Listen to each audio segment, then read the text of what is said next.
Hello, everyone. Welcome back to Intentional Living. I am your host, Kwame Gilbert. We are in a series entitled Intentional Living Habits, and today we are in episode 2, Guarding Your Inner Life. Guarding your inner life. What you feed will grow. That is something to think about. What you feed will grow. So, in this episode, we're talking about something that's deeply important, and that is your inner life. Because whether you realize it or not, what we consistently feed in our minds, hearts, and spirits will eventually grow. We live in a world full of noise, constant opinions, constant notifications, constant pressure.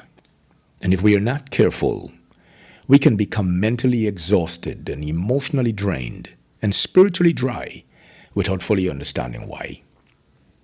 Just like our physical bodies are affected by what we consume, our inner lives are shaped by what we take in every day. So, what are you feeding your mind? Is it peace or panic? Truth or confusion?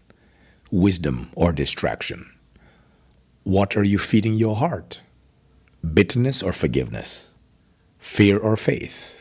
Comparison or contentment? And what are you feeding your spirit? Prayer or neglect? Scripture or spiritual emptiness? Many people want peace while constantly consuming things that stir anxiety.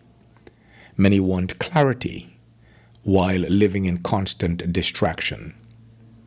Many want spiritual strength while rarely making room for God. The truth is, whatever you feed consistently will begin to shape your atmosphere, your thought life, and your decisions.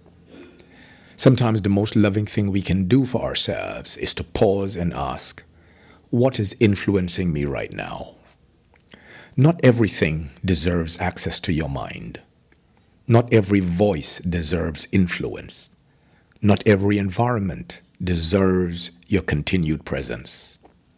Part of intentional living is becoming wise about what we allow into our inner world.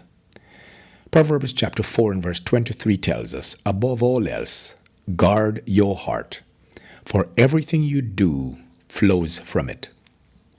That verse reminds us that our inner condition affects our outer life. If the heart is neglected, everything else eventually feels the impact. Guarding your heart does not mean becoming hard or closed off. It means becoming discerning. It means protecting what God is growing in you. This week, choose one thing to remove that has been feeding your mind or spirit in an unhealthy way. Then choose one thing to add that will nourish you in a better direction. Maybe that means less social media and more quiet time. Less complaining and more gratitude, less noise and more prayer. Remember, my friend, what you feed will grow. If you want a healthier life, a clearer mind, and a stronger spirit, be intentional about what you're allowing to shape you. Thank you for joining me for episode 2. Until next time, protect your peace, guard your heart, and live intentionally.